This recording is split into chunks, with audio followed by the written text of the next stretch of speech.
Okay, Steve, so you've shared your story. It's out there now. You waited a while, but I still wanted to check in and kind of do a where are we now story, because I feel like, you got to sit down with Kirsten before when you first opened up about this and you talked for, an hour.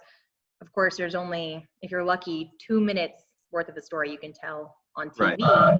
So I kind of wanted to give people that behind the scenes opportunity and just time to catch up with you. So first of all, I wanted to know why you chose to wait to go public with your story.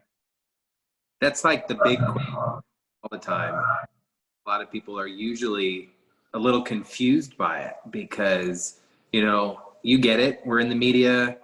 We live these semi-public lives, and I do go out of my way a lot of the time to show people what I'm doing, what I'm about.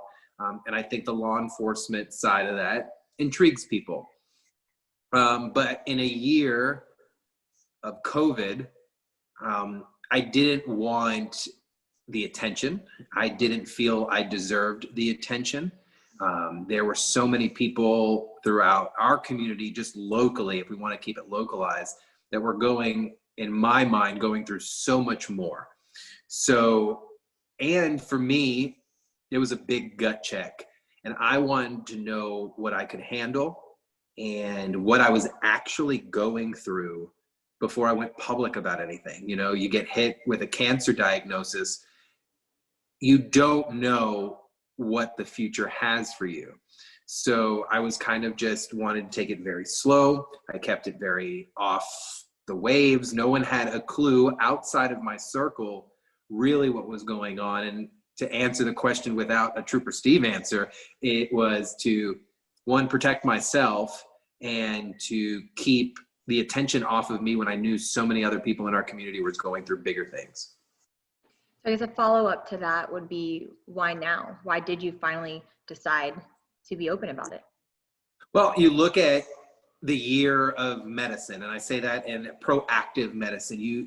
We covered so many stories about people not going to the doctor or putting off regular routine checks that they normally would have gone through, but because of COVID, they didn't. And you look at the story, 80 to 90%, the Cancer Association talked about went unfounded in 2020 because of COVID. And that's a big deal.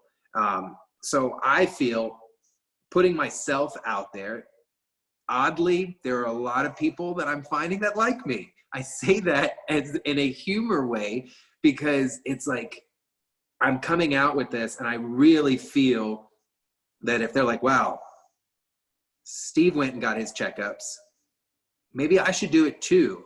And not to sound in this weird way, but if I can motivate other people to make sure that they maintain their health, that they can save themselves in the long run, I had to, because I look at it so many times that if I would have never got this looked at, this would be a completely different story 12 months from now. So do you think you'll be more public about your situation moving forward?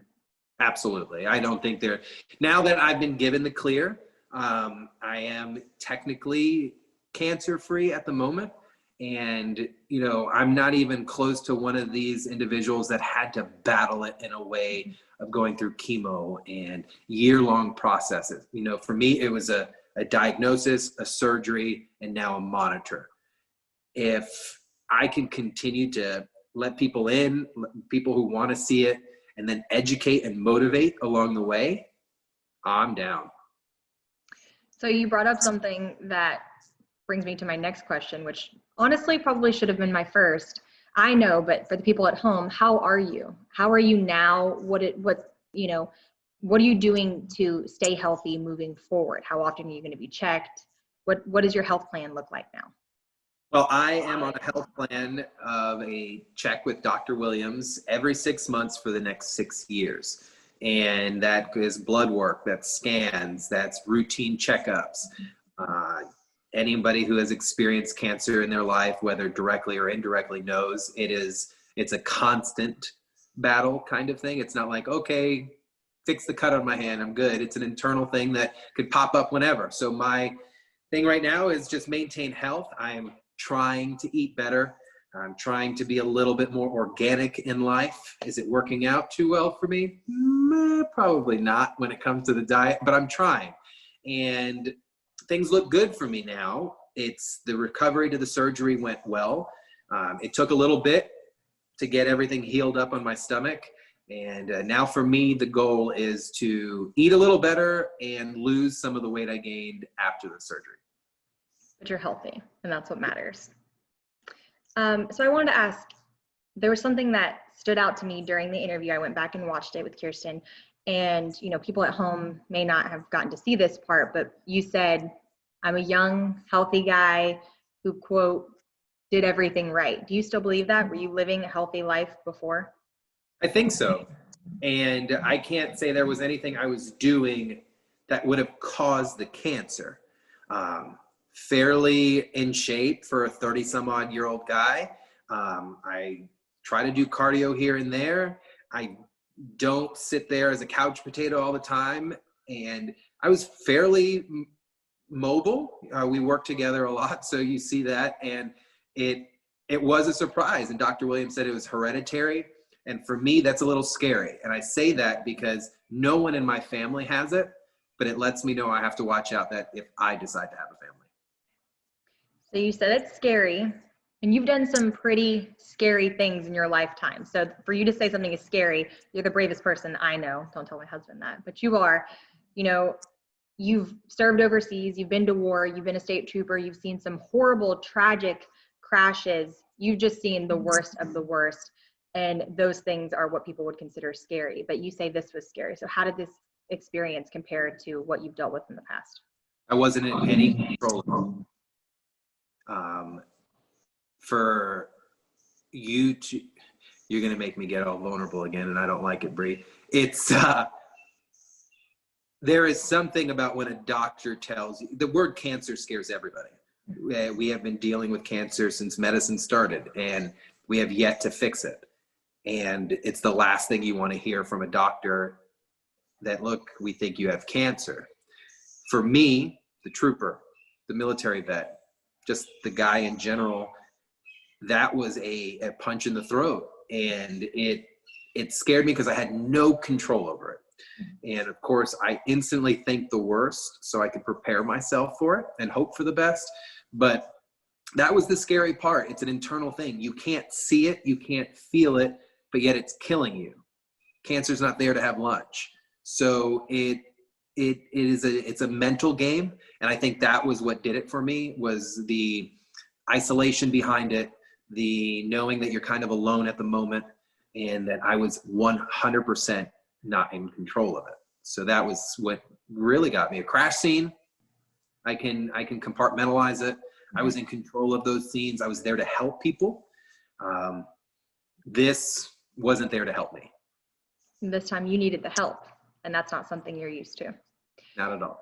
So something else that your doctor said during the interview that also stood out to me was you need to be grateful you got pneumonia. So just a little background for people, maybe they didn't watch the package, which they can, it's at the top of the story, but you were sick.